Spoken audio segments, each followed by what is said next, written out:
To use exponential growth or decay, or to find exponential growth or decay, we use our model, which is y is equal to c, which is the initial amount, times 1 either plus or minus, depending on whether it is growth or decay, r, which is the rate of change, raised to the t power, which is the time period. So remember, c, which really stands for constant, is the initial amount of whatever it is that you're working with, whether it's money or bacteria or radioactive waste or whatever it may be.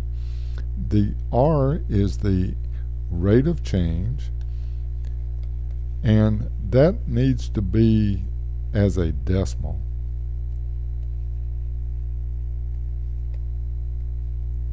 And t is the number of time periods that the growth or decay takes place over.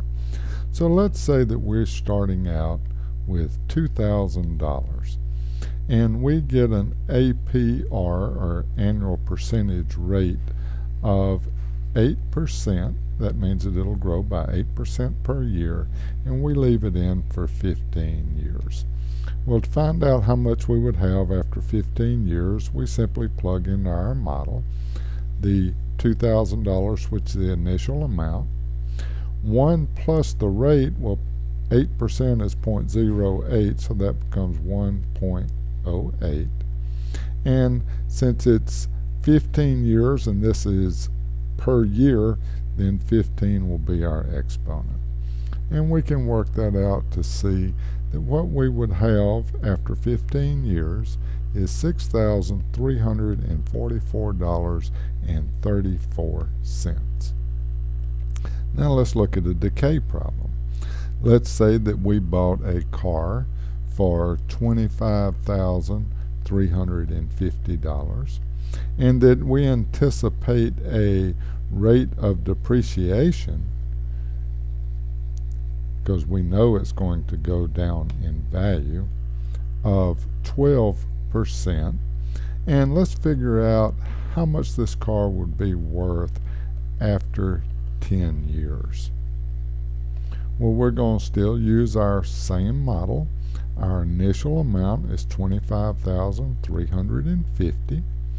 This time, though, we're using a depreciation, so that's going to be 1 minus 0.12, which is 0.88.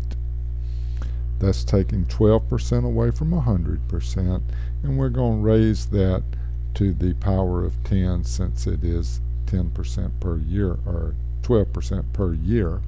And that's going to give us a value of our car after 10 years of $7,059.99. Sometimes what we have is a population that doubles. Let's say we start off with 200 grams of bacteria, and this bacteria will double in population every 8 hours. How much would we have after one full day? Well, we're going to take our 200 grams. We will multiply that. Now, if we start with 100% and we double it, that takes us to 200%, or 2. Notice every time we double, it'll be 2 in here. And it says it doubles every 8 hours, but it wants a full day. So we know that there are 24 hours in a day, and if it doubles every 8 hours, that gives us 3 of those time periods. So what we have then will be 200 times 2 to the third power, which gives us 1,600 grams of the bacteria. Let's look at one more problem. Let's look at a radioactivity problem.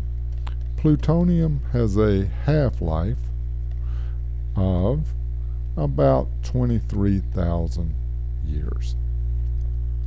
If we start with 400 pounds of plutonium, how much would we have left after, let's say, 69,000 years?